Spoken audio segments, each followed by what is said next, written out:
Welcome, everybody. Thank you so much for coming back to the Magical Mystery School. And this is going to be published, hopefully, on July 24th, a new moon in Leo. It's a Thursday, a little bit early for me, but the new moon is happening at 12:11 p.m. Pacific Daylight Time at 2 degrees Leo and 8 minutes. So hopefully I'll get this published. We'll see.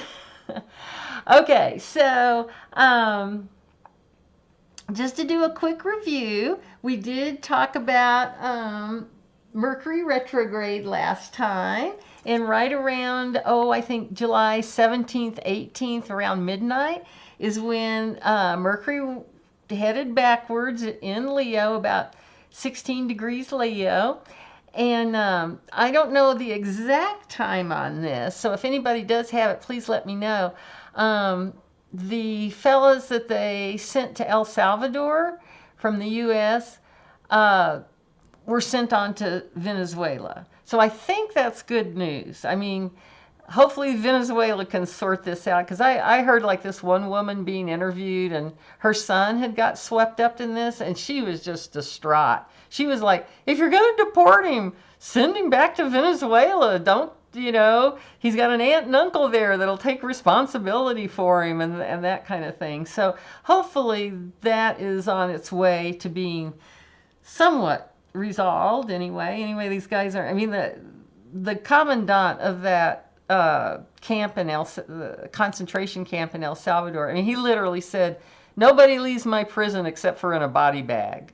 So, okay. The other thing that happened was that right after Mercury went retrograde, and I am playing around with words and trying to be funny. I am a Sag, so I try to be funny a lot. We found out that our fearless leader, the orange one, has insufficient Venus. And I thought that was very appropriate. He doesn't know anything about women that I can tell anyway. Okay, so, but the exciting thing about that is that as soon as they announced that, the media, the news, whatever, one of the first things they're saying, oh, this is just a distraction from the Epstein files. And that gives me hope, because I don't know if you guys remember or not, but when I first started talking about this fall period, and that we'd kind of be going backwards into old, I was really worried we were going to get really in quicksand. But it seems like that kind of thing, like people are already figuring things out. Maybe this fall is just going to be the last, gasp, the last desperate of the old here trying to hang on. So we'll see how it goes. Okay, now and remember, keep your thoughts focused on that future. All right. Okay, so two things I want you to keep in mind as I go through my little talk here, this video. First one is, remember when we talked about mundane charts? And that's when we cast a chart for like just general what's going on in the world, or maybe for a company or for a country. We can cast a chart for, goodness knows, the Vatican, that kind of thing. Big things like that. Well, we had said that the moon always represents the people that are being affected by this. So I just want you to keep in mind that the sun is in that kind of chart, or when astrologers are talking that way, stands for the leader of that particular company or country or whatever it happens to be. Now, the other thing I want you to keep in mind is that this new moon is happening at 2 degrees Leo, and the don't want to move my little star here. I love my star so much I had to show it again.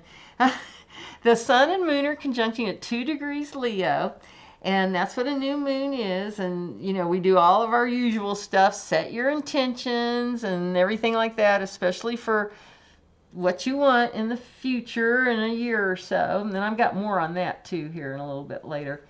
But this 2 degrees Leo is actually on the nadir, which is the bottom of the the world axis, the midheavens up here and the nadir's down here. It's also called the IC. So keep that in mind. All this activity that's going on is affecting the U.S. in its home. All right, it's in its, right. Cancer, the fourth house is the house of homes.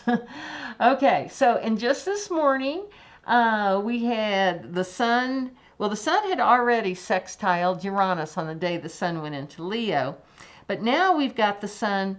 Next thing we always look for when a planet changes signs, what's the next thing is Saturn and Neptune. Well, that morning it's going to be, this morning I should say, it's going to be squaring Saturn and Neptune, and then the moon is going to come in and sextile Uranus right in between that, and then the new moon will happen at 12:11 p.m. and then later that day, well, literally a half hour later, the moon is going to oppose Pluto. And then I can't remember exactly, but I think it's maybe like 12 hours later, the sun opposes Pluto. So what does all this mean? Well, it's like we're combining our practicality with our spirituality, and leaders, because Leo is the sign of leadership, right? It's super inspiring.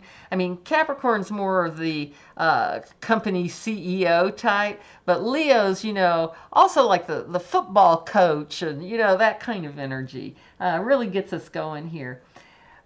But with it trying this Saturn Neptune, there may be some leaders that are going for the future, the Aries type energy, and want their countries or their companies or whatever to be going forward.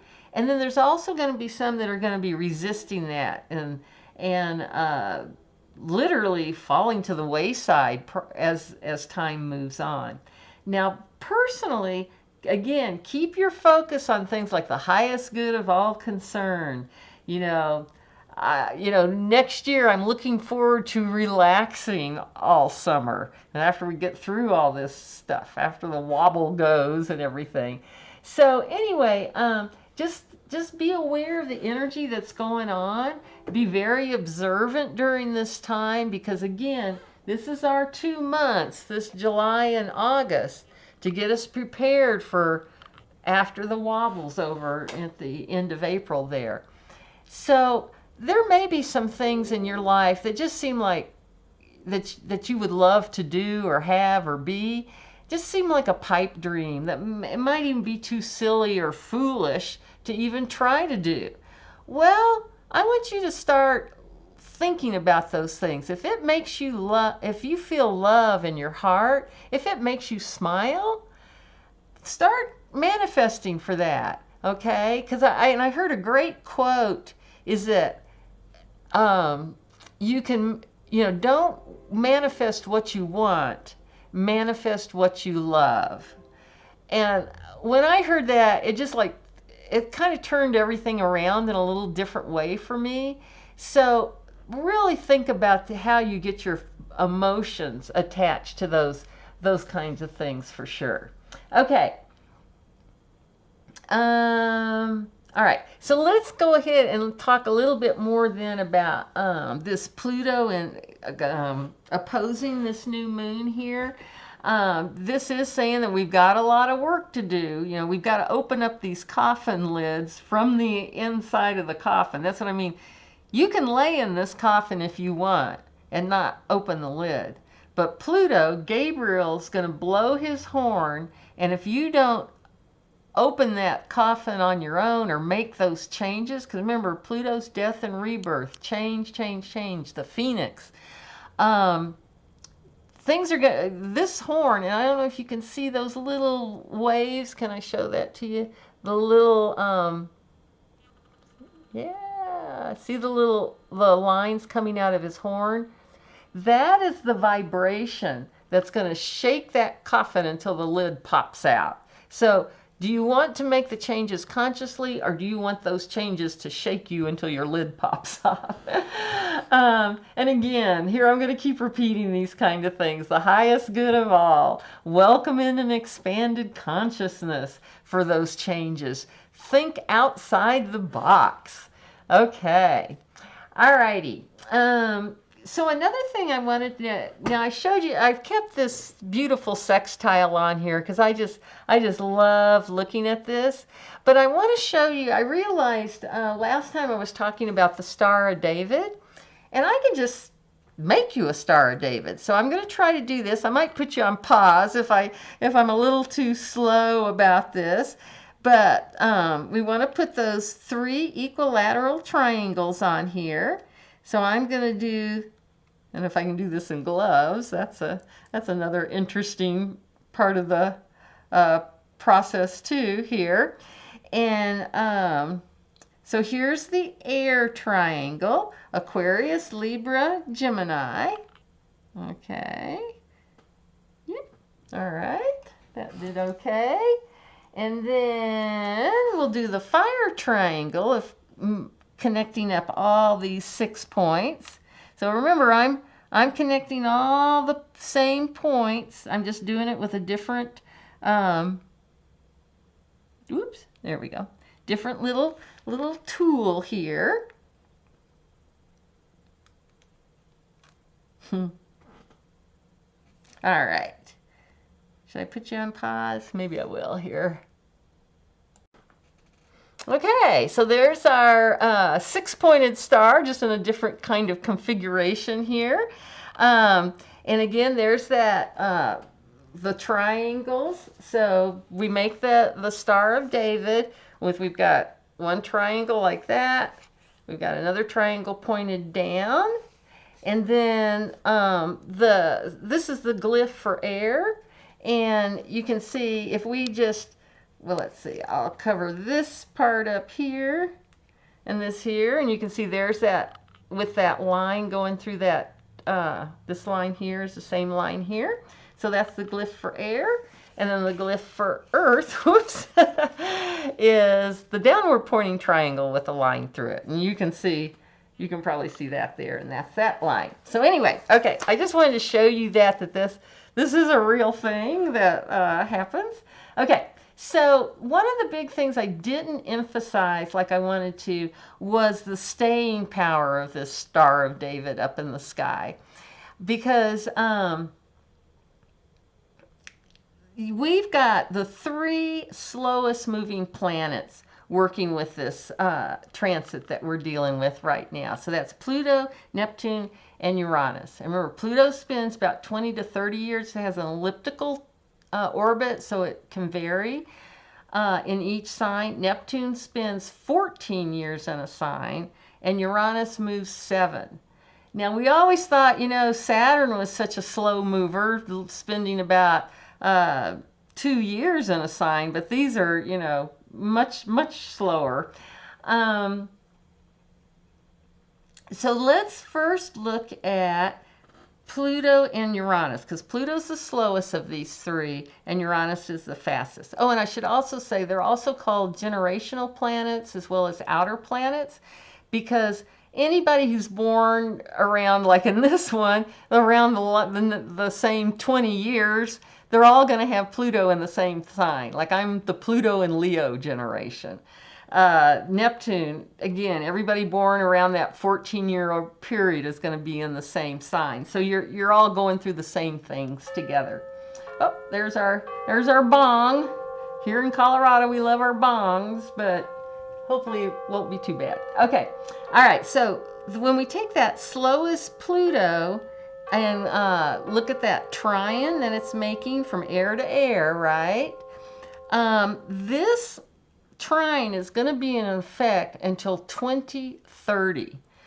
5 years. So we've got 5 years to play with our AI, our technology, all sorts of stuff like that. Because I really think this is AI coming into our lives here. And what I'm really hopeful for is that we'll come up with some sort of new forms of energy. I mean, we've kind of come out of the oil and gas and that earthy coal and all that kind of stuff. And now we're getting more into the electric, wind farms, solar, that kind of stuff. Very Aquarian, very Gemini type energies. But I wonder if we're going to even come up with something like with battery technology. Oh, I'm so excited. That kind of stuff. Okay. And just in general, this is going to really lift our vibrations, I think, quite a bit. Now, the next one, let's look at Pluto to Neptune. Now, that's going to go on until 2035, this sextile. So, I mean, we have great energy ahead of us here. So, if we can just get through this next 6 months, I think we're going to, well, I should say next year, we should be smoothing out here quite a bit. We'll see. Okay. Now this, Neptune and Pluto, this is all about spirituality and power. Now, if this was a square between these two planets, I would be a little concerned about cults and militias and things like that. But since it's a sextile, I'm really looking forward to, that maybe we'll take our love vibration and really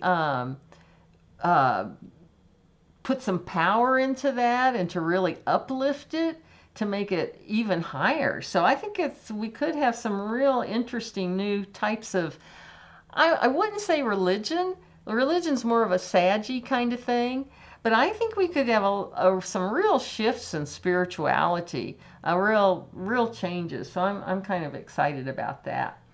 And then when I was perusing all this information, looking through my ephemeris, and I thought you guys might get a kick out of seeing here's my ephemeris. Mine is from 2001 to 2050. Oh, here, I'll just for snicks and grins.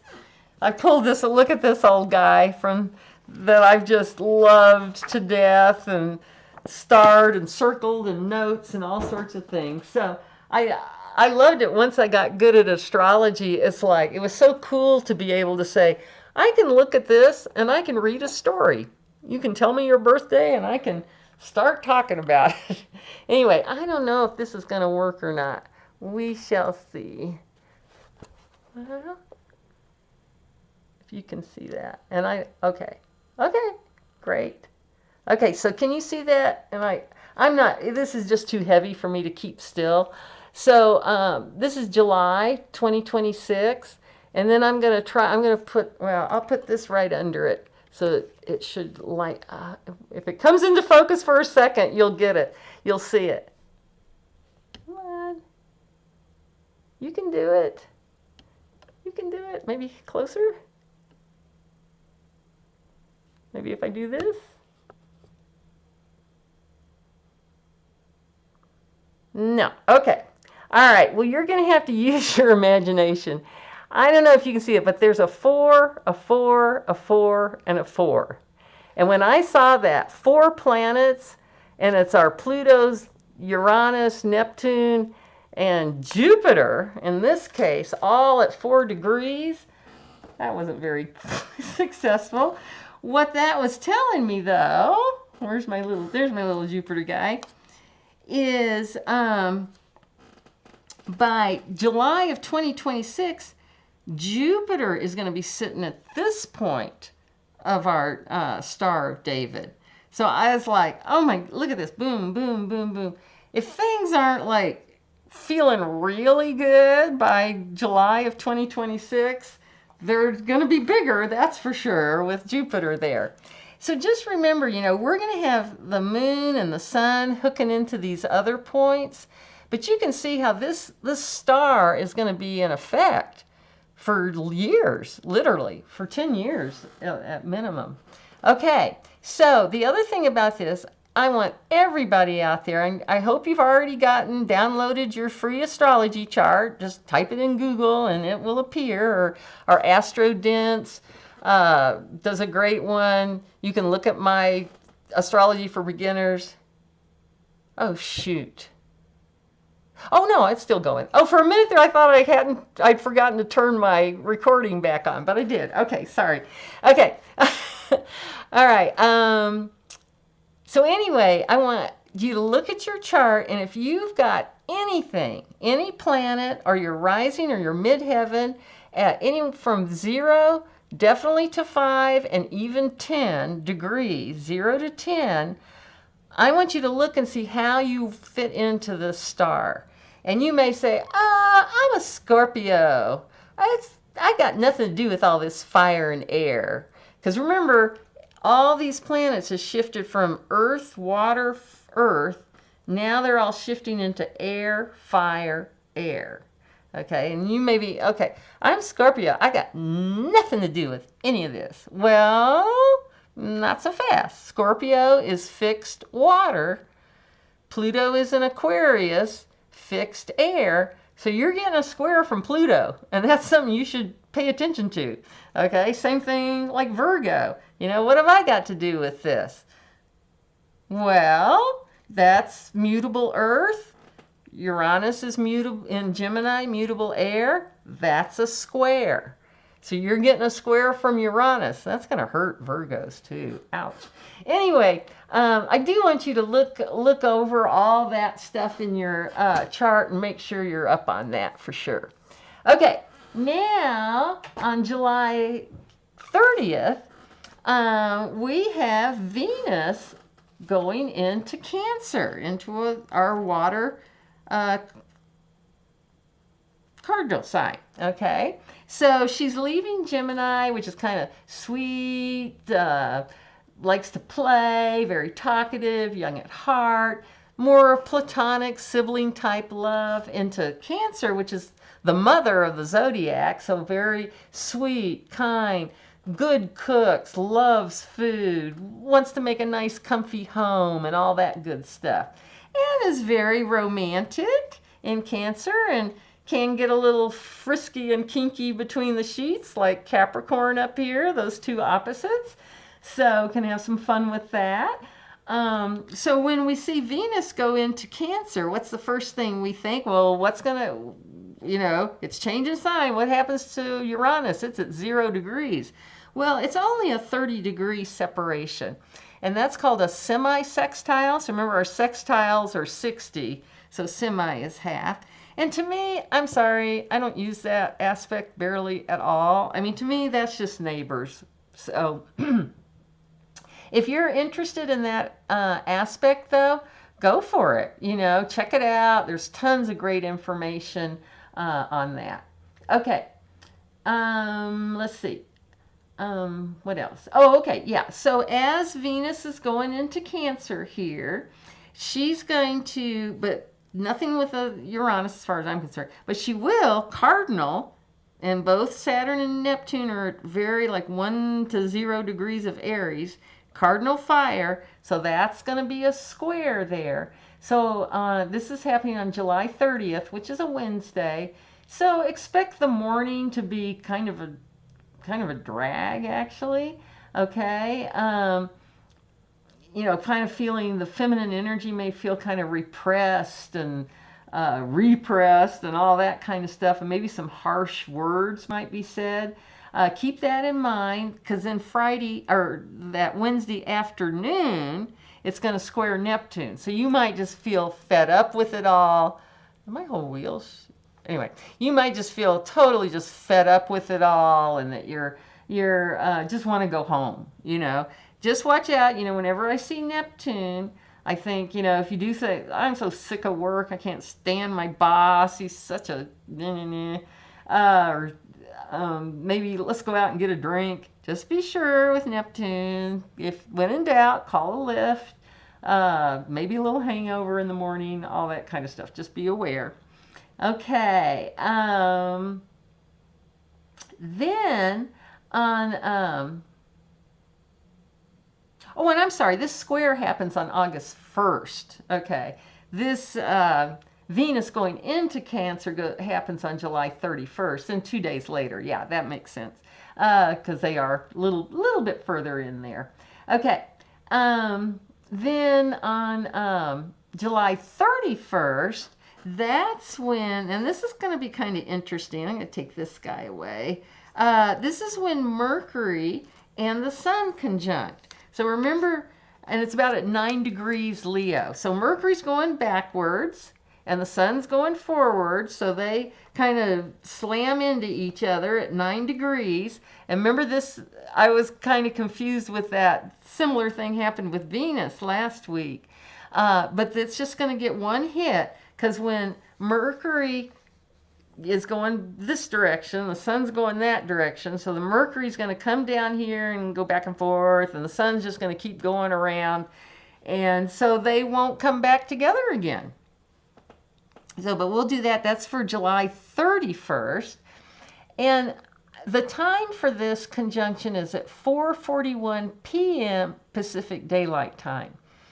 Now, the reason I'm mentioning that is because when these two conjunct, and when they're exact, and that's called Kazimi, and that's Arabic for in the heart of, so Mercury's in the heart of the sun right here on July 31st. And what this is literally a divine stream of consciousness. Here, our brains can literally download from our sun energy. So if you've got a question to ask the universe, do it July 31st, right around 4:41 p.m. If you want to be really on top of it, I would be like a half hour on either side of that. I would say 2 hours on either side is still really, really potent. When you start getting past 6 hours on either side, what happens is the sun and Mercury become combust. Now, what does that mean? As Mercury's getting closer and closer, but they're not perfect yet. They're not perfected. That time is just going to create this very erratic, overwhelming combust. Think about it like that. It's just a very... you just feel very overwhelmed and skitsy and that kind of thing. Then when these two come up and get just, like I said, 30 minutes apart, and this is also true for if it's in a natal chart. If you see somebody with a Sun-Mercury conjunction, but it's like 30 minutes apart, they have that streamlined consciousness, okay? If it's that 4 minutes, then they can be very erratic and a little overwhelmed by the energy. So just keep that in mind.